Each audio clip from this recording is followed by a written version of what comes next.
नमस्ते। आप सभी का स्वागत है आज की इस परिचर्चा में। और आज की परिचर्चा हम करने जा रहे हैं श्री श्री अय्यर से। और श्री अय्यर जी ने एक पुस्तक लिखी है सुशांत सिंह राजपूत के ऊपर, हु किल्ड एसएसआर। अब मैं यह पूछने जा रहा हूँ श्री अय्यर जी से कि आप ये बताएं कि 2022 में एक प्रकार से बॉलीवुड के ऊपर, विशेष तौर से मैं पूरी भारतीय फिल्म इंडस्ट्री की बात नहीं कर रहा हूँ, लेकिन बॉलीवुड के ऊपर से एक तरह से कहर बरपा हो गया। चूंकि ये उर्दू वुड है इसलिए मैं उर्दू का ही शब्द इसमें प्रयोग कर रहा हूँ कि इनके ऊपर एक कहर बरपा हो गया। और इस तरह की इनकी शामत आ गई कि पूरे साल में केवल एक ऐसी, कह सकते हैं, ये भूल भुलैया 2 जो थी उसको ये हिट कह सकते हैं। जो 5 सुपर हिट फिल्में हैं पिछले वर्ष की, उसमें से 4 या तो साउथ की हैं या साउथ की रीमेक, जिसमें और जो और भी जिसको हिट बताते हैं, बड़ी हिट है वो RRR है, वो भी साउथ की है। कहते हैं कि 2000 करोड़ से ज्यादा का लॉस इस इंडस्ट्री को हुआ है। क्या हम कह सकते हैं कि इनको जो है, ये बड़े बड़े जो प्रोडक्शन हाउसेस हैं जिनकी बड़ी बड़ी ब्रह्मास्त्र जैसी, लाल सिंह चड्ढा जैसी फिल्में फ्लॉप हुई हैं और बुरी तरह से फ्लॉप हुई हैं, और डंके की चोट पर लोगों ने बायकॉट की कॉल दे के फ्लॉप कराई, क्या सुशांत सिंह राजपूत का श्राप लग गया है बॉलीवुड को? हो सकता है। यही नहीं, अब आप देख रहे हैं कि इनको शायद डिस्कनेक्ट हो गई है रियलिटी से कि देखने वाले क्या चाहते हैं। ये लोग देखिए, अब ये लोग डॉलर्स और सेंट्स के बारे में सोचते हैं। इनका ये मानसिकता ये है कि कोई भी हम पिक्चर बनाएं, थोड़ी सी एक आई कैंडी हो, थोड़ी सी ग्लिट्स हो, थोड़ी सी स्पीड हो, 4-5 आइटम गर्ल हो, आइटम सॉन्ग्स हो, ये सब ये मसाला पैकेज बनती है। और ये सोचते हैं कि इसका आधा रेवेन्यूज हमको बाहर से आता है। That has been the formula for the last few years कि वे आधा इसकी कलेक्शन होती है बाहर, यानी मल्टीप्लेक्सेस में डालते हैं अमेरिका में या यूरोप में वगैरह वगैरह, तो लोग वो वहां देखने जाते हैं, उनसे पैसे बन जाते हैं। लेकिन इन्होंने एक बात भूल गए कि ये जब इस तरह की एक मैं मेरे ख्याल में एसएसआर रिप्रेजेंटेड आपका नजदीकी लड़का, यानी कि नेबर सन, जो हमेशा आपके साथ कुछ ना कुछ आपके ख्याल रखते हैं, देखते हैं हंसमुख चेहरा, एक पूछता है आप कैसे हैं, आप दवाई ले रहे हैं, थिंग्स लाइक दैट, जिसके साथ हम थोड़ी सी एक एंडियरमेंट बनती है कि यार ये लड़का अच्छा है। ये इस तरह के एक बॉय नेक्स्ट डोर लुक्स थी उसके, और उसके पिक्चर्स भी काफी अच्छा। Dhoni was a very nice movie in my opinion. अच्छा, I think he also did one Chetan Bhagat picture, I think, picturization of a one book, I think, right? उन चेतन भगत का भी एक पिक्चर बनाया था उन्होंने, I think। जो भी मुझे ध्यान नहीं है। I don't watch Chetan Bhagat movies. नहीं यार, देखिए वो एक फॉर्मूला है, वो चलती है तो वो भी चला लेते हैं। तो I think it is called something पतंग वाला, एनीवे, कोई बात नहीं। So he was definitely on the rise के लोग उसकी एक पिक्चर थी, आई एम सॉरी मुझे भी याद नहीं आ रहा है, he made a variety of roles. ये नहीं कि सिर्फ वो बगीचों में गाकर राजेश खन्ना जैसी पिक्चर में बनाता था। उसने व्योमेश बख्शी और Vyomesh Bakshi, something like that, very interesting names. तो इट वाज काफी दिलचस्प थे उसके स्टोरीज और उसके कैरेक्टर्स। और अब अकस्मात से इस तरह से एक संभावना होती है तो लोगों को तो इतना पता कि तो इसने क्या ऐसा किया कि इन लोगों को इसका जान निकालना था। और अब देखिए हमारे पास एक बड़ी स्टोरी बन गई है। दिव्य भारती ऊपर से मंजिलों से नीचे फेंक दी गई, श्रीदेवी का हत्या हुआ, पता नहीं क्या हुआ, उसके बारे में किसी ने कुछ पूछताछ भी ठीक से नहीं किया। और अब दिशा सालियान, सुशांत सिंह राजपूत और जिया खान एक असिस्टेड सुसाइड का एक चल रहा है, वो एक लड़की है। इस तरह से अभी और भी दो चार नाम भी आएंगे। अब अगर आप देखेंगे तो ये सुशांत सिंह राजपूत के करीब दोस्त 9 लोग या तो गुजर गए हैं या उनकी अता पता नहीं है। सो अब ये सब इट्स अ बिग कनंड्रम, इतनी बड़ी पजल है कि इतने लोग क्यों मारे गए। तो ये एक अवश्य प्रश्न उठता है कि इसने क्या ऐसा किया कि इतने, इसको ही नहीं, इसके मैनेजर को पहले मार दिया गया, उसके बाद इसके दोस्तों को एक एक करके 2 दोस्त जून 14 दिन ही मारे। आपको ये पता है संजय जी, सुशांत के 2 खास दोस्त वो भी जून 14 2020 को ही मारे गए, दोनों एक्सीडेंट में मरे। सो ये एक जब ये सब आप जमा कर देखते हैं तो आपको आश्चर्य होता है कि अरे इतना इसने क्या किया कि इन लोगों को सभी को इस तरह से मारना था। और 2022 एक कोविड के बाहर आई हुई साल थी जहां पर लोग अवश्य आ रहे थे सिनेमा घरों में देखने के लिए। तो इतना ऑन बैड फिल्म्स, मैं यही कहूंगा कि बहुत ही जो भी जो आप कह रहे थे ब्रह्मास्त्र वगैरह वगैरह, मुझे उससे एक दिन भी देखने को दिल नहीं बोला कि मैं 2 घंटे स्पेंड करके इन्वेस्ट करके जाकर देखूंगा।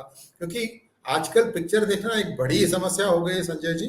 परिवार के साथ जाना चाहते हो तो कार के लिए अब आपको ये सोचना पड़ेगा कि जब मैं कार लेकर वहां जाऊंगा क्या पार्किंग ठीक से है, क्या मैं निकल पाऊंगा, छोटे छोटे जो है ये सब ऐड हो जाते हैं। तो लगभग 4-5 घंटे का आपको इन्वेस्ट करना पड़ता है। तो उस 4-5 घंटों में 2 घंटे फिल्म की होती है, तो वो film has to justify the investment around it. मेरी बात समझ रहे हैं ना आजकल? जी जी और कॉम्प्लेक्स बनती जा रही है। मैं छोटा शहर कोयम्बतूर में एक Tamil classic along the lines of Baahubali, Ponniyin Selvan, this is about Rajaraja Chola. ये एक प्रीक्वल थी उनकी, अच्छी मणिरत्नम जो कि बॉम्बे बनाए थे, उन्होंने डायरेक्ट किया है और काफी अच्छी थी, पीरियड फिल्म थी, अच्छा किया गया है। There was Aishwarya Rai in that, there was many other southern stars who acted in that. तो ये बात सब मेरे मन में जा रहा था जब मैं वो पिक्चर देखने जा रहा था कि भाई अब 4 घंटे तो लग जाएंगे, क्या ये इतना वर्थ है क्या? और it turned out to be very good, अच्छा था। बट हमको थोड़ा putting a lot of thought कि जाऊं या ना जाऊं, क्यों ना मैं सोफे पे बैठकर देख लूं पिक्चर। वो आफ्टर द मूवी है, इनको चाहिए आप मल्टीप्लेक्स थिएटर में आए और देखें। और वहां पर भी ऐसा ही काफी जगहों पर कैसा है ना, ये मल्टीप्लेक्स थिएटर एक मॉल में बनती है, तो आप मॉल जाते हैं, वहां मल्टीप्लेक्स थिएटर जाते हैं, उसको देखते हैं, उसके बाद वहीं खा लेते हैं, या तो शॉपिंग पहले या बाद में करते हैं। या this investment is becoming complicated. 5-6 घंटा तो ऐसे ही लग जाता है। तो कभी आप if you drive around any malls, आप जानते हैं वीकेंड्स में इतनी भीड़ रहती है वहां पर कि लोग बोलते हैं अरे यहाँ से क्यों आया आप, आपको अगर मॉल नहीं जाना था तो यहाँ से क्यों आया, इतना गड़बड़। सो लॉन्ग स्टोरी शॉर्ट, शार्प अवश्य हो सकता है क्योंकि एक अनफुलफिल्ड लाइफ थी। I don't know you can hindify this unfulfilled life, इसका क्या अर्थ निकालते हैं हम हिंदी में? अतृप्त आत्मा या अतृप्त जीवन। सो ऐसे सर, मैंने एक किताब इसीलिए लिखी कि मैं सोच रहा था कि इसमें इतने न्यूज आइटम्स आए कि इसके वजह से उसका कत्ल किया गया, इसीलिए उसकी मैनेजर को भी मार दिया गया, और उसके ये दोस्त गए वहां गए यहाँ गए, और ये करता था, ये वो करता था। सो ये सब ये डेटा पॉइंट्स थे, इसमें एक कहानी बाहर आती है जिसको मैंने काल्पनिक रूप में ले आया है इस किताब में। और ये रिलीज हुई थी लास्ट फ्राइडे मुंबई में और सैटरडे नई दिल्ली में। और इसके किताब अभी कॉपीज अमेजोन में आपको उपलब्ध होंगे, आप खरीद सकते हैं अमेजोन में। अभी ई बुक खरीद सकते हैं आप, अगर आप भारत में नहीं है तो ई बुक अवश्य खरीद सकते हैं, वो आज आपको उपलब्ध है अमेजोन में। तो आपका इसमें क्या मुख्य जो निष्कर्ष क्या निकालते हैं आप? हाँ, एग्जैक्टली मैं वहीं आ रहा था, तो आपने मुझे वहीं आपने रोड डाल दिया कि इस तरफ चलो, तो बस वहीं वहीं वहीं जा रहा हूँ। देखिए, जब सीबीआई अंदर आती है तो इसकी जो डेटा जो है पूरी की पूरी क्लीन हो चुकी है। इन्होंने एविडेंस पूरा डिस्ट्रॉय कर दिया। इन्होंने जो भी आई विटनेसेस थे, अब मैं कह रहा हूं आपको कि 9 लोग मिसिंग या मर गए हैं, तो जो उसके करीब निकट निकट के दोस्त थे उनको सब तो अभी वो भी मर गए बेचारे। और जो भी अब बचा है वो तो शायद डर से मुंह छुपे ही रहेंगे। अब जब इस तरह की एक सिचुएशन पर सीबीआई पहुंचती है, तो वो किस तरह से इसको इन्वेस्टिगेट करेगी, कहां से ढूंढ निकालेगी, कहां से मैं शुरू करूं ये देखने के लिए, और किस तरह से पकड़ेगी, पकड़ने के बाद किस तरह से ये केस कोर्ट में आर्ग्यू करेगा इन अ वे के भाई वो कोर्ट की जो तारीख पे तारीख को तोड़ना है। तो इसके लिए मेरे पास मैंने थोड़ी सी रिसर्च की थी, और इस रिसर्च से मुझे पता चला कि इंडियन क्रिमिनल कोड में ऐसे थोड़े सेक्शंस हैं जिसको आप अगर यूज कर सकते हैं और कोर्ट कर सकते हैं जज के सामने, तो आपको ये लॉजिकल एंड जो होती है, यानी कि आपको किसी को दोषी ठहरा कर उसके बाद वहां से सजा देने की जो टाइम होती है वो भी आप जल्दी कर सकते हैं। तो ये एक काल्पनिक कथा में मैंने ये भी लाया है कि किस तरह से केसेस को जल्दी ले जा सकते हैं और इसको जल्दी खत्म करवा सकते हैं। तो दैट इज वन मैसेज। इसके अलावा मैंने एक टेक्नोलॉजी भी लिया है, जिस टेक्नोलॉजी को मैं कह रहा हूं कि संदीप सिंह राजपूत, जो कि मेरे किताब के हीरो हैं, जो इसको निकालते हैं और इसके इसके अराउंड एक प्रोडक्ट बनती है। तो क्योंकि हमको मोटिव चाहिए, मोटिव ये है कि क्यों दिशा सालियान को, इनके दोस्तों को जो इनके साथ शायद एक स्टार्टअप कंपनी में काम कर रहे थे स्टेल्थ मोड में, यानी कि किसी को कुछ बताए बिना अंदर अंदर कुछ काम कर रहे थे, जिसके बारे में बॉलीवुड को पता चला, बॉलीवुड ने उनसे उसको छीनने की कोशिश की, तो वो देने के लिए तैयार नहीं थे। एक थ्रेड चलती है, आई don't know if you notice that. तो इस तरह से आपको इतने चीज चल रहे थे, तो मैंने सोचा कि मैं क्यों ना एक इजी टू अंडरस्टैंड किताब लिखूं, जिससे आपको पूरा पता चलेगा कि क्या हुआ। तो ये एक स्टोरी लाइन है। क्या ये स्टार्टअप कंपनी का क्या एंगल है? ऐसी क्या स्टार्टअप कंपनी थी जो बॉलीवुड को लिए बहुत इंपॉर्टेंट थी? हाँ, तो ये क्या है कि ये भी एक थ्रेड चल रही थी कि थोड़े लोग बॉलीवुड में थे जिनको ये शक था कि सुशांत सिंह राजपूत ने ऐसा कुछ नया टेक्नोलॉजी ढूंढ निकाला है जिसको यूज करके आपको फिल्में बहुत ही कम पैसों से बनाए जा सकते हैं, और ये एक क्लोज एनवायरनमेंट, यानी कि आपके घर में रहकर आपको बिल्कुल ब्रेथ टेकिंग रियलिस्टिक मूवीज कर सकते हैं और बहुत ही कम बजट में।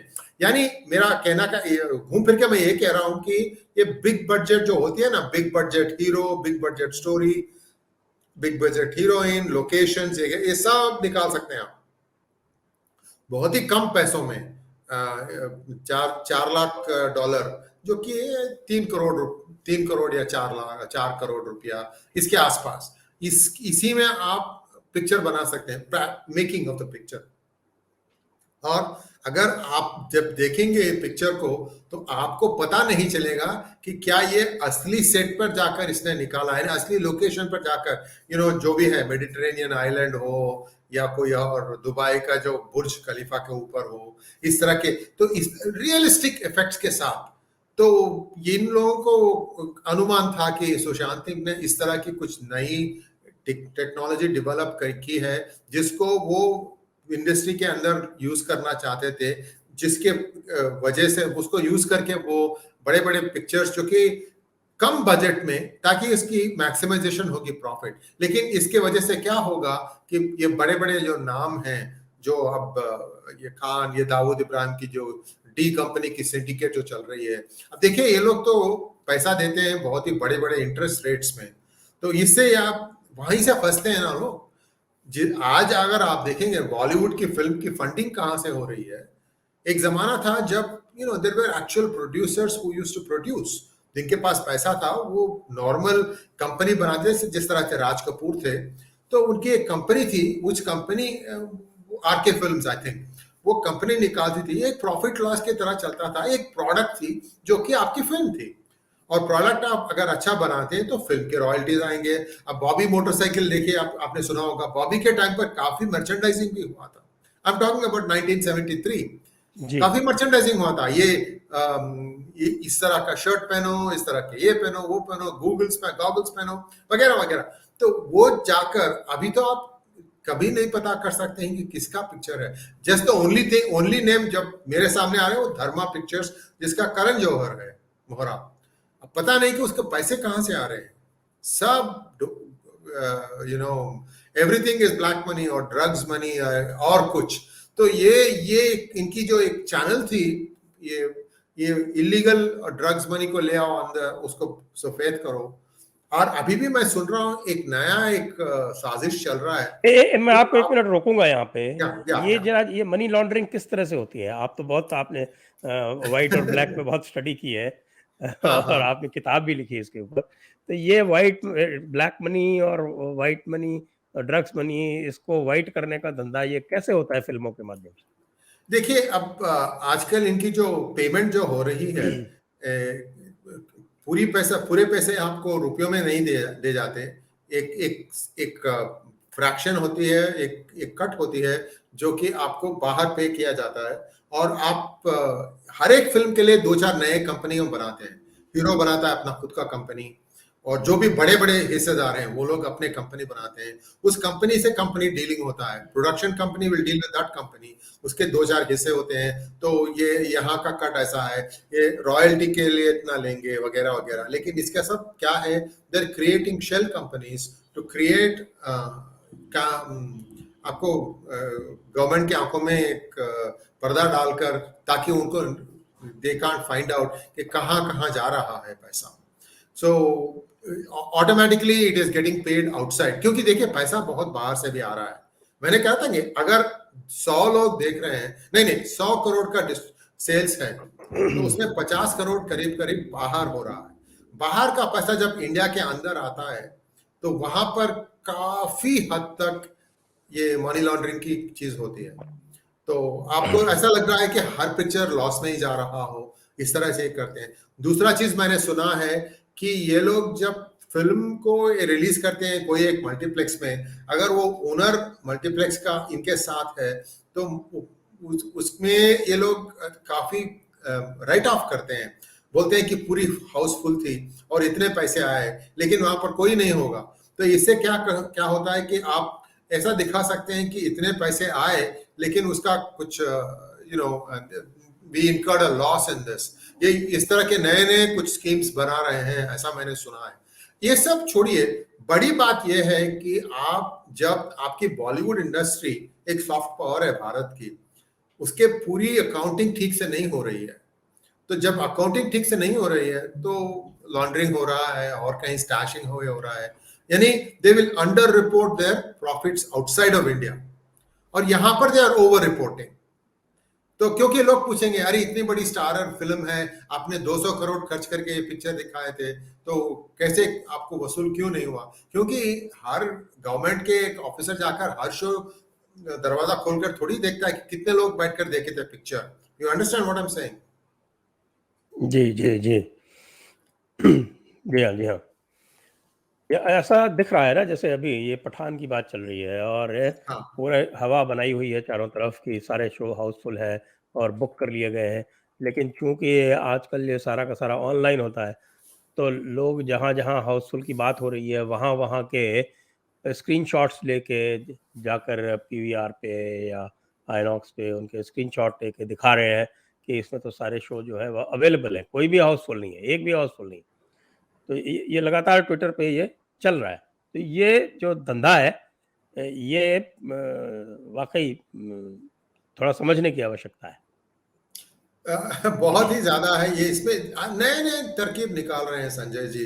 ये लॉन्ड्रिंग जो है, आप एक ही नहीं, आपको कई तरह से कर सकते हैं।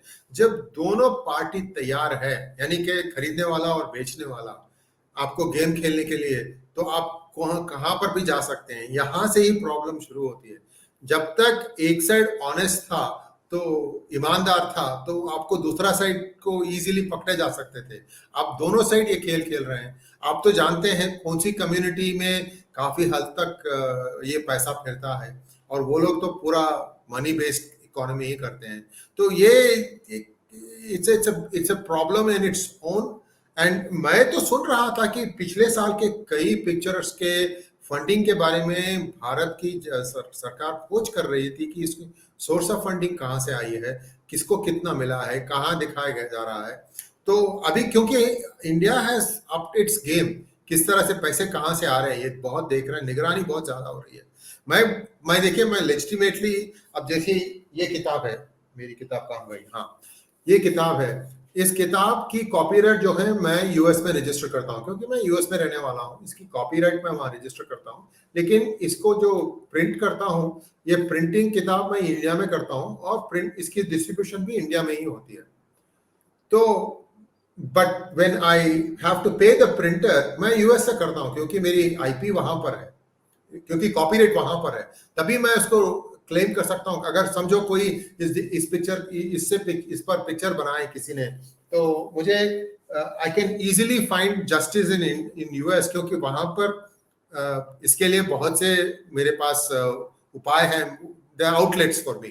तो जब इसके लिए मैं जब प्रिंटर को मैं डॉलर्स देता हूं प्रिंटिंग करने के लिए, सिर्फ सिंपल थिंग, आप 2000 कॉपी प्रिंट कीजिए, 5000 प्रिंट कीजिए, जो भी हो, तो उसके जो अमाउंट होती है वो तो 3 4 5 हजार, जस्ट समझो इट्स मोर देन $1000।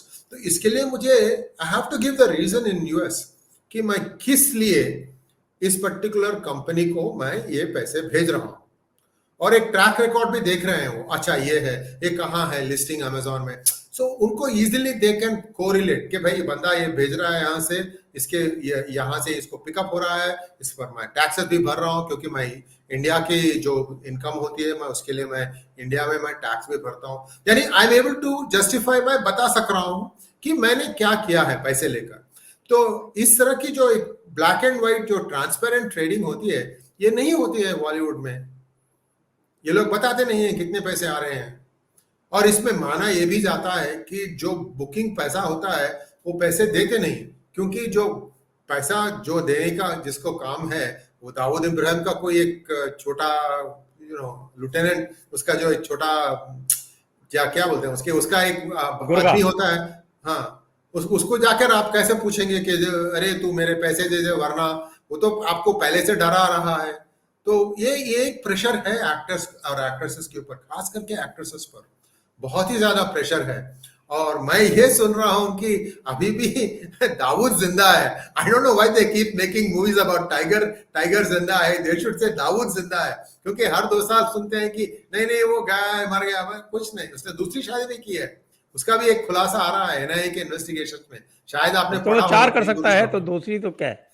नहीं नहीं नहीं, पाकिस्तान में आप इलीगल है सर जी, तो ये कुछ स्पेशल क्लॉज यूज कर रहा है, शायद ये कह रहा है कि मैं भारत का नागरिक हूं इसीलिए मैं 4 शादी कर सकता। किसको पता सर जी, इनके लिए तो शादी की एक सैंक्टिटी तो है ही नहीं इनको, तो अब क्या उससे बात करके भी क्या फायदा। तो ये जो बड़े बड़े जो बैनर्स हैं, इनका जो रोल हमने देखा है सुशांत सिंह राजपूत के समय पे, कि इनमें से किसी ने भी आगे आके सुशांत सिंह राजपूत का समर्थन नहीं किया, न वाईआरएफ ने किया, न धर्मा प्रोडक्शंस ने किया, ये करण जौहर, यशराज, ये जितने भी लोग हैं ये सब चुप रहे। जो और दूसरे बड़े बैनर्स हैं, आपके जितने भी तीनों चारों जो खान हैं, जो कहते हैं कि साहब की दे रूल बॉलीवुड, वो भी इस पे चुप थे। मतलब एक यंग प्रॉमिसिंग एक्टर इस तरह से उसकी लोग तो हत्या ही कह रहे हैं, भले उसे सुसाइड बताया जा रहा हो, और बॉलीवुड में कोई किसी भी तरह की कोई खलबली नहीं होती, कोई रिएक्शन नहीं होता, कोई प्रतिक्रिया नहीं होती। बड़ा अजीब लगता है। आप जो कह रहे हैं बिल्कुल सच है, और ये इनकी एक क्लोज लूप इकोसिस्टम बनी हुई है जो किसी और को बिट्रे नहीं करता, और इनके अंदर थोड़ी छोटी मोटी कश्मकश होती है, लड़ाई होती है, तू मैं होता है, लेकिन बाहर के लिए ये लोग सब एक वन बिग हैप्पी फैमिली की तरह बर्ताव करते हैं। लेकिन आपको बाहर से आने की अनुमति नहीं है। लेकिन अब क्या है, इस बड़ी एक सिस्टम जो है, इसको वेब सीरीज, ओटीटी जो है, इससे तोड़ा जा रहा है। और इनको एक कंपल्शन अब हो गया है कि ये ओटीटी के अंदर भी बहुत ही कम पैसे लेकर हीरो का काम निभाने की मजबूरी आ गई है, क्योंकि इनको तो चांस नहीं मिलेगा। लोग अगर सिनेमा प्लेक्स में नहीं जाएंगे, even the Dawood will not invest, क्योंकि उसकी क्या उसमें क्या एक थीम क्या थी कि हमेशा मुसलमान अच्छा है, हिंदू ब्राह्मण खराब है, वो सब चीज करता है, पूजा पाठ करता है, लेकिन वो सब बुरे चीज भी वही करता है। इस तरह की एक जो I think if I remember correctly, ये परिंदा कहकर एक पिक्चर था जो पहले इस तरह का टेम्पलेट को बहुत ही परफेक्ट किया था, 1980s में आया था शायद, परिंदा। तो सो ये इसकी जो एक स्टीरियोटाइपिंग जो होती थी, इवन शोले में भी ऐसी है ना। शोले में भी आपको जो भी एक माइनॉरिटी वर्ग के कैरेक्टर्स हैं, वो सब बिल्कुल दूध के धुले हुए हैं, और बाकी लोग सब ही दुष्ट हैं। तो ये एक जो टेम्पलेट ये लोगों ने बनाई थी, ये सब आईएसआई का हाथ है। इनको यही कहना था कि आप अब देखिए, ये इतने जो खान हीरोज हैं, उनके पत्नियां कई हिंदू हैं, गौरी सभी खान, सभी, हाँ। सलमान ने तो और शादी नहीं की। सभी को कन्वर्ट कर देते हैं कि तुम ऐसा नहीं कर सकते आप। It's just disgusting. ये देखिए, मैं लड़कियों को मैं दोष नहीं दूंगा, ये इसलिए कि इसके अंदर एक, जैसे कि एक पद्मव्यूह जैसा है, चक्रव्यूह जो है, इसके अंदर फंस जाते हैं ये लोग। और इनकी शेल्फ लाइफ जो होती है वो बहुत ही कम होती है, 8-10 साल। उसके बाद तो कोई देखता भी नहीं इनको। तो उसके अंदर जब आप you have to fight it out, तो इनके सामने बहुत ही बड़े समस्या है। मैं सिर्फ यही कहूंगा कि थोड़े से ऐसे फिल्म हाउसेस हैं जहां पर एक स्त्री की एक जो मर्यादा देनी चाहिए वो होती है, प्रोफेशनली बनाते हैं पिक्चर्स, उनके साथ ही काम करें। लेकिन उसके ये यूएसपी रखकर आप बेच नहीं सकते पिक्चर्स, क्योंकि ये जो इकोसिस्टम बनी हुई है, इसमें यही लोग फिर से आते हैं। इनको डिस्ट्रीब्यूटर्स पता है। कभी कभी तो आपको अच्छी फिल्म को दिखाने में नहीं देंगे Sanjay ji. They try to stop the movie from being screen. वो तो है ना, वो कश्मीर फाइल्स को शुरू में 400 स्क्रीन हाँ, मिली थी, only right, 400 screen they got. Right, right. तो और ये वो बाद में 400 से बढ़ के वो 7-8 हजार पे पहुंच गई ऑटोमेटिक, क्योंकि जो साथ में उनके रिलीज हुई थी वो फ्लॉप हो गई दोनों फिल्में। अक्षय कुमार की जो एक आई थी साथ में, तो वो फ्लॉप होते हैं, तो ऑटोमेटिकली कश्मीर फाइल को सारे इन्होंने स्क्रीन, क्योंकि अब लॉस तो कितना खाएंगे। एक और मैं पूछना चाहता था कि ये जो ड्रग अब्यूज की जो बात आती है, तो इसमें भी ये बताया जाता है कि इस इंडस्ट्री में बड़ी एक वेल ऑयल्ड मशीनरी है, जो जानबूझकर जो भी नए एक्टर एक्ट्रेसेस जो भी आते हैं उनको इस ट्रैप में डालती है। पहले उनको दवाई जिसको बोलते हैं वो पुड़िया देती है, और साथ में पुड़िया देने के बाद में उनके रिकॉर्डिंग इत्यादि कर लेती है और फिर उनको ब्लैकमेल करती है। ये बहुत ज्यादा हो रहा है। और आजकल देखिए, ड्रग्स का सोसाइटी में भी इतना रीच हो गया है कि 15-16 साल के बच्चियों को भी ये कैंपस में आजकल उपलब्ध होना शुरू हो गया। हाई स्कूल में भी सुन रहा हूँ ये। मैं कह रहा हूँ ये चीज रिमोट इंटीरियर जो इलाके हैं वहां पर भी ये उपलब्ध है। ये कहाँ से आया नेटवर्क? ये नेटवर्क आया, देखिए, जिस तरह से बैन किया गया ऑर्गेनाइजेशन पीएफआई, इन्होंने बहुत ही बड़ी नेटवर्क फैल रखी है, बिछा रखी है आप इन्होंने। तो जहां पर भी चाहिए वो लोग ये सब यूज कर रहे हैं। तो यहाँ पर भी ये ब्लैकमेल जो आप कह रहे हैं, सिर्फ बॉलीवुड के लेवल पर नहीं, लव जिहाद में भी ये होता है। लड़की अगर मानने के लिए तैयार नहीं है कि धर्म परिवर्तन करने के लिए, तो इस तरह के यूज करके वो ब्लैकमेल करते हैं। तो आजकल हिंदू का जीना बहुत ही मुश्किल हो गया है संजय जी। हम और आप शायद सिटी में हैं, थोड़ी बहुत हमारे अतराफिक सिक्योरिटी थोड़ी सी है, तो हम इसको शायद फर्स्ट हैंड एक्सपीरियंस नहीं कर रहे हैं। लेकिन जब हम जाते हैं अंदर और बात करते हैं क्या क्या हो रहा है, तो घोर कहानियां सुन रहा हूँ, घोर कहानियां सुन रहा हूँ। एक तो टर्माइट है, दूसरा टेररिस्ट है। दो टीस से भारत बहुत ही मार खा रहा है, खास करके सदर्न पार्ट ऑफ इंडिया में। सदर्न पार्ट ऑफ इंडिया में कैसे? यानी अब देखिए तमिलनाडु लेके वहां पर ऑन रिकॉर्ड कहते हैं कि सिर्फ 5% मुसलमान है और 5% क्रिश्चियन है। ये गलत है, इसलिए कि जो भी कन्वर्शन हो रहा है क्रिश्चियनिटी को, तो वो सब खास करके SC ST के हैं। एसटीज को पता है, उनको जरूरत नहीं है कि वो उनके बेनिफिट्स या हिंदू हो या क्रिश्चियन हो, उनको वो बेनिफिट्स मिलते हैं गवर्नमेंट से, जिस तरह के रिजर्वेशंस को हो। लेकिन SCs को जब आप धर्म परिवर्तन करते हैं, चाहे क्रिश्चियनिटी हो या मुस्लिम हो, उनको वो बेनिफिट्स नहीं मिलते। तो ये एक आइडिया देकर क्या करते हैं, क्रिश्चियनिटी को ये लोग कन्वर्ट करते हैं, लेकिन अपना नाम बदलते नहीं। It will be Sanjay Dikshit, बीच का एक नया नया नया मिडिल लेटर आएगा, पीटर और पॉल, जो भी हो, लेकिन वो कभी भी संजय P दीक्षित ही लिखेंगे। और तो नॉर्थ में तो SP दीक्षित बन जाएंगे आप, तो देखिए ऐसा दिखाई देगा कि वो हिंदू नाम है, लेकिन वो है क्रिश्चियन। दीक्षित तो नहीं होगा, क्योंकि Dikshit is forward caste name. मैं और कुछ कह रहा हूँ, जो भी है आप बहुत ही, इसको क्या कहते हैं साउथ में, इसको क्रिप्टो क्रिश्चियंस कहते हैं। क्रिप्टो इसलिए कि आसानी से आपको पता नहीं चलेगा unless you know the full name. मैं एक और मिसाल देता हूं आपको। एक सुप्रीम कोर्ट की जज थी जो इतने दयालु स्वभाव थी कि उन्होंने चिदम्बरम को भी बेल दे दिया था ANX मीडिया में, 1 या 2 बार दिया उन्होंने, जिनका नाम था भानुमति, R भानुमति। आप R को एक्सपेंड कीजिए सर जी। मुझे नहीं पता, आप बताइए। हाँ, R is Ruth, RUTH, she's a Christian। और इसने इस बात का खुलासा कब किया पता है संजय जी? जिस दिन उसका टी पार्टी दिया जा रहा था, फेयरवेल पार्टी, उस दिन वो कह रही थी कि मैं धार्मिक हूं लेकिन मैं क्रिश्चियन हूं। इस तरह से कुछ स्टेटमेंट वो अवेलेबल है वो। तो आप सुप्रीम कोर्ट के आंखों में भी आप धूल डाल सकते हैं, तो क्या बात है ये। और उनकी जो, अगर आप जिस तरह से उनकी रईस जो हुई, अगर आप देखेंगे तो ये एक दलित बैकग्राउंड की लड़की थी। तो इनकी जो रिजर्वेशन, जो जुडिशियल रिजर्वेशन जो होते हैं, उसके हिसाब से वो फास्ट ट्रैक होकर वहां तक आई। लेकिन कहीं ना कहीं रास्ते में वो क्रिश्चियन भी बन गई। या तो ये ऑफिशियली रिकॉर्ड नहीं किया गया या लोगों को पता था, लेकिन फिर भी उसको भी शायद यूज करके चिदम्बरम साहब के पास, तो मैं तो उनको इविल जीनियस कहता हूं। हर एक हीरो का एक इविल जीनियस होता है ना, विलन, इस तरह के हैं ये। इनके बहुत ही करीब थी ये। तो अब मिल गया इनको भी एक बेल मिल गया उनके हाथ से। ये इस तरह के काफी ऐसे लोग हैं जो कि आजकल हाईकोर्ट जुडिशरी में अपॉइंटमेंट्स हुए हैं, खास करके केरला में और तमिलनाडु में। और आंध्र प्रदेश की तो बात आप पूछो ही मत। जगन रेड्डी तो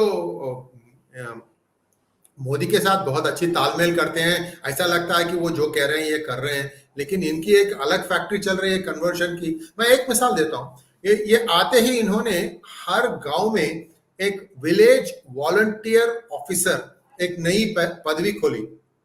उसके लिए कुछ 5,000 या 25,000 अपॉइंटमेंट्स किए गए। हर व्यक्ति को 15,000 की नौकरी, सैलरी पर मंथ 15,000। और वो पूरे 5,000, do you want to know which religion they are? Christian? Yes. So ये, I mean, इतनी ब्रेजन वे ये सब हो रहा है। वहां पर जगनमोहन रेड्डीज हैं। रेड्डी एक कम्युनिटी होती है जहां पर एक भाई क्रिश्चियन होगा, एक भाई विराट हिंदू होगा। इसके घर में वो जाएगा, उसके पूजा में ये पाठ करेगा, इसके पूजा में वो पाठ करेगा। ऐसा एक सीमलेस एंटिटी है। आपको ये भी पता, आपको आश्चर्य होगा, एक के ब्रह्मानंद रेड्डी थे चीफ मिनिस्टर 1960s में। जी जी, वो भी क्रिश्चियन थे। उसके बाद एक और रेड्डी हैं, वो भी क्रिश्चियन थे। इसी तरह से साउथ इंडिया में एक क्षत्रिय कम्युनिटी है, नाडार, NADAR। कामराज जो थे वो सबसे बड़े, के कामराज वाज अ नाडार। तो वहां पर है half of the community is Nadars, बाकी half they call themselves Nadar Christians. वहां पर भी आपको नाम से पता नहीं चलेगा कि क्रिश्चियन है या हिंदू है। और ये मदुरई के नीचे दिखाई देते हैं आपको, मदुरई के यानी 5-6 डिस्ट्रिक्ट जो हैं कन्याकुमारी तक, यहाँ सब नाडार्स होते हैं और देवर्स होते हैं। ये दो ही बड़े फॉरवर्ड क्लास कम्युनिटी, फॉरवर्ड भी नहीं कह सकता, इनमें भी आजकल क्या है ना, वो सबका डेफिनेशन में बहुत से लोग ओबीसी बन गए, क्योंकि अच्छा है ना, रिजर्वेशन मिल रहा है आपको। आज फॉरवर्ड क्लास अगर आपको ढूंढना है तो सिर्फ बचे रहेंगे ब्राह्मण, जो कि बहुत ही कम है तमिलनाडु में, और थोड़े क्षत्रिय कम्युनिटीज हैं जो अभी भी सोचते हैं कि हमको इस तरह की खेल नहीं खेलनी है, बस, और कोई नहीं है। चेट्टियार जो कि शेट्टीज, राइट, शेट्टी, जो कि संस्कृत शब्द श्रेष्ठी से आया था, श्रेष्ठी जाके वो सेठ बने, शेट्टी बने, चेट्टियार बने। ऐसे कम्युनिटीज 2-3 हैं जो अभी रिजर्वेशंस नहीं लेते, बस बाकी सब रिजर्वेशंस के अंदर आ गए हैं। तो लेकिन जो साउथ की फिल्में हम देखते हैं, क्योंकि बात बॉलीवुड की और फिल्मों की हो रही है और एसएसआर की हो रही है, तो अभी भी हम देखते हैं कि जो तेलुगु फिल्म इंडस्ट्री है वो अपने बिल्कुल एक अलग पहचान लेके बैठी हुई है, और जो कन्नड़ फिल्म इंडस्ट्री है वो 50-50 है। तमिल इंडस्ट्री पूरी तरह से करप्ट हो चुकी है, पूरी तरह से करप्ट हो चुकी है, और पूरे क्रिश्चियन ड्रग लॉबी में पूरी तरह से फंसी हुई है। आपको एक भी ऐसा एक्टर नहीं मिलेगा जो कि क्रिश्चियन संबंध नहीं हो। Kamal Haasan Christian, okay. अभी एक नया सीरीज आने वाला है फर्जी, FARZI, उसका मेन रोल कर रहे हैं विजय सेतुपति, वो भी एक क्रिश्चियन है। इसके अलावा एक और विजय है जिसका नाम है जोसेफ विजय, वो भी क्रिश्चियन है। मैं ऐसे डालते जाऊंगा तो it's all the money spinners all Christians. जो डायरेक्टर्स हैं, जो लीडिंग डायरेक्टर्स हैं, वो भी क्रिश्चियन है। Maniratnam has become a Christian now. Suhasini, she is a Christian now. ये सब अयंगार थे सर जी, ब्राह्मण थे। Maniratnam is an Iyer, Kamal Haasan is an Iyengar.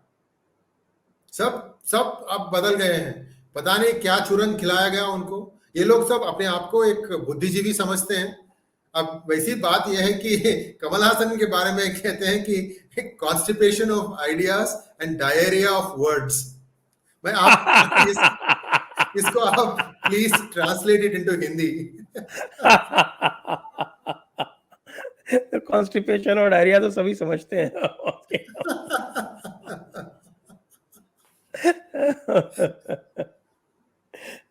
लेकिन तेलुगु फिल्म इंडस्ट्री में ऐसा क्या है कि वो अभी भी रूटेड है? ये तेलुगु की हमेशा कनेक्ट रही है पौराणिक फिल्मों से। जब एनटी रामाराव आए थे 1983 में, उनकी जो बॉडी ऑफ वर्क है करीब करीब 30 साल, वो पूरे उसमें या तो वो कृष्ण बनते थे या नहीं तो राम बनते थे। ये ऐसे मिथोलॉजिकल जो एपिसोड्स थे ना, उनको बहुत ही नजदीक ले आकर मैं आपको एक मूवी की मैं जिक्र करना चाहता हूँ। ये सन 1959 में आया था, 1959 में आया था, जिसका नाम था माया बाजार। माया की बाजार, इतना तो हम समझते हैं। माया क्या है? तो पांडव जो इंद्रप्रस्थ में बनाते हैं ना, वो जो उनकी जो पैलेस बनती है, उसपे एक ऐसा एक महल बनाते हैं जहां पर पूरा ही एक it's all smoke and mirrors बोल सकते हैं आप। तो वहां पर दुर्योधन वो मयासुर ने बनाया था, मया दानव। हाँ। तो इसके अतराफ एक पिक्चर चलती है। तो द कोर स्टोरी इज के Duryodhan wants to have his son marry the daughter of Balram, Krishna के भाई, और अर्जुन का बेटा जो है वो कौन है, वो चक्रव्यूह में फंसता है, अभिमन्यु और सुभद्रा की कहानी है वो। हाँ, अभिमन्यु और सुभद्रा की कहानी है। हाँ, so Abhimanyu is also wanting to marry Balram's daughter, जिसका नाम है शशि रेखा। ये दो की टक्कर होती है। बलराम के घर जाते हैं, द्वारका जाते हैं, वहां पर क्या होती है, वेरी इंटरेस्टिंग स्टोरी। छोटी सी एपिसोड जो महाभारत में लिखी गई है, इसको एक पूरे 3 घंटे की पिक्चर बनाई थी। इतनी, अरे मैं गलत बोल गया, वो अर्जुन और सुभद्रा का हुआ था।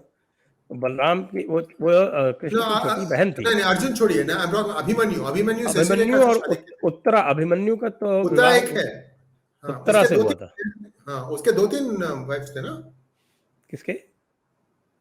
I think so. अभिमन्यु में? अभी एनीवे, तो ये स्टोरी है। जो इसमें एक बलराम वाली बड़ा, जो स्टोरी है, वो बलराम की सुभद्रा बलराम की बहन थी। वो अर्जुन के साथ कृष्ण ने उनको जो है हाँ वो करेक्ट भगाया करेक्ट था। करेक्ट करेक्ट करेक्ट तो वो करेक्ट, लेकिन बलराम की कृष्ण बेटी जो थे, मैं, हम्म, नहीं बलराम की बेटी का नहीं है ये, ये बलराम की नहीं नहीं बहन का नहीं, ही। माया बाजार जो, नहीं नहीं नहीं, सॉरी जी, मैं क्या कह रहा हूँ, ये पिक्चर जो है माया बाजार, ये 3 कैरेक्टर्स पर चलती है। एक है बलराम की बेटी, एक है अभिमन्यु, और एक है दुर्योधन के बेटे जिसका नाम है लक्ष्मण कुमार। और इन इन इन सब चीजों के अंदर घटोत्कच भी आ जाते हैं। You know Ghatotkach, right? He is a prince of, he can do a lot of magic. तो एक बड़ी कॉमिकल, वेरी फंटास्टिक मूवी। तो मैं एक बात ये कहना चाह रहा हूँ कि तब से आ रही है एक सीरीज ऑफ मूवीज जहां पर इतिहास के ऊपर निबंधित थे ये सब। तो उसका एक कंटिन्यूएशन लग रहा है। ऐसा लगता है कि कुछ शायद 20-30 साल भूल गए हो, क्योंकि जब एनटी रामाराव बिकेम पॉलिटिशियन, उन्होंने एक्टिंग करना छोड़ दी। तो उसके बाद ये उतनी कास्ट भी नहीं थी कि किसी को इस तरह की ऐतिहासिक पिक्चर्स बनाए। तो अब फिर से अब राजमौली हैज रीस्टार्टेड दैट, और ये अच्छी अच्छी अच्छी चीज है, क्योंकि आपको अपनी ओन सनातन धर्म की आपको एक रिफ्रेशर जैसी बन रही है ये। That's a good thing, because the इसी viewers never went away for Telugu. The only thing is new viewers have gotten added now. अब नए viewers आए हैं बाहर से, जो भी देखें, अरे क्योंकि Baahubali was such a scientifically superior film, तो आपको वो एक it really makes you stand up कि जी हाँ, हम भी बना सकते हैं पिक्चर। पूरी हॉलीवुड उसकी वाह कर रही थी। Correct correct. तो अब इस पॉइंट पर हम इस चर्चा को समाप्त करेंगे, और जो ये सुशांत सिंह राजपूत की जो कर्स है, जो श्राप है, हम ऐसी आशा करेंगे, और ऐसा हम आशीर्वाद देंगे सुशांत सिंह राजपूत की आत्मा को कि ये श्राप जो है इसको लगा रहे, और ये बॉलीवुड समाप्त हो जाए। तो बहुत सारे जो धंधे हैं ड्रग्स के और ब्लैक मनी के और लव जिहाद के, और ये सारा जो तांडव चल रहा है, वो भी समाप्त हो जाए। और दर्शकों से अनुरोध है कि कृपया इस वीडियो को शेयर करें, इसको लाइक करें, चैनल को सब्सक्राइब करके बेल आइकॉन दबा दें। और जो आप नीचे देख रहे हैं, ये हमारे सपोर्ट के लिए आप जीपे, पेटीएम, यूपीआई इत्यादि पर जाकर आप हमें सपोर्ट कर सकते हैं। ये सब आपको डिस्क्रिप्शन में भी मिल जाएगा। बहुत बहुत धन्यवाद आपको श्री अय्यर जी। धन्यवाद संजय जी, आपको और आपके दर्शकों को। जय मैं हिंद, हमें वंदे मुझे मातरम। बहुत आनंद आता है आपके चैनल में आते हुए। जय हिंद।